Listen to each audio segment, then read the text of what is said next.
филиалы бірлесіп Әлеуметтік желі қолданушылар арасында байқау жарияланды. Қазыналы оңтүстік деп аталатын сайысқа кез келген үміткер қатыса алады. Байқауға қатысуға үміткерлер Facebook, Instagram, ВКонтактедегі парақшаларына оңтүстік өңірі жайлы жазба жариялап отыруы тиіс.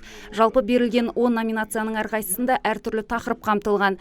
Бәйге мәдениет, туризм, оңтүстік өнімі, өнегелі тұлғалар, еңбекқор халық, оңтүстіктің спорт саңлақтары сияқты тақырыптардан құралған. Әр үміткер бір ғана тақырыпта жаза алады. Киелі оңтүстік өңірінің экономикалық және мәдени дамуын, туризмін насихаттап, имиджін қалыптастыруға арналған сайыс желтоқсанның 5-не дейін жалғасады. Жалпы жүлде қорына қаралған 2,5 миллион қаржы 10 жеңімпазға бөлінеді. Қомақты қаржыны еншілегісі келетіндерге қойылатын талаптар аса қиын емес. Оңтүстік туралы жазбаны әр 5 күн сайын жеке парақшасымен оңтүстікте не хабар тобына жариялап отыруы міндетті. Айтпақшы, әрбір жарияланымның бірінші фотосы міндетті түрде ОН жазуы бейнеленген фотосурет болуы керек. Оңтүстік бейнесін бір таңбаға сыйдыратын ОН логотипі визуалдық брендті насихаттауға арналған. Сонымен қатар фотосуреттің төменгі оң жағына ОН бренд хэштегін қоюды ұмытпағаныңыз абзал.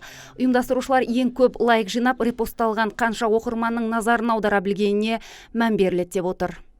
Белгілі бір аудитория емес, кез келген ол әлеуметтік желіні жаңағы тиімді пайдаланушы болсын, не болмаса ол қарапайым қала тұрғыны болсын, журналист болсын, ол телевизионщик болсын, ол газеттің баспа өкілі болсын, немесе ол спортсмен болсын, біз оның ешқайсына оның жеке мамандық иесі екеніне біз қарамаймыз. Біз тек оның жазбасына және сол жазбаға қарайтын ракурс дейміз ғой, сол ракурстық жағына көбірек мән береміз. Қызықты фоторепортаждар күтеміз, қызықты посттар күтеміз.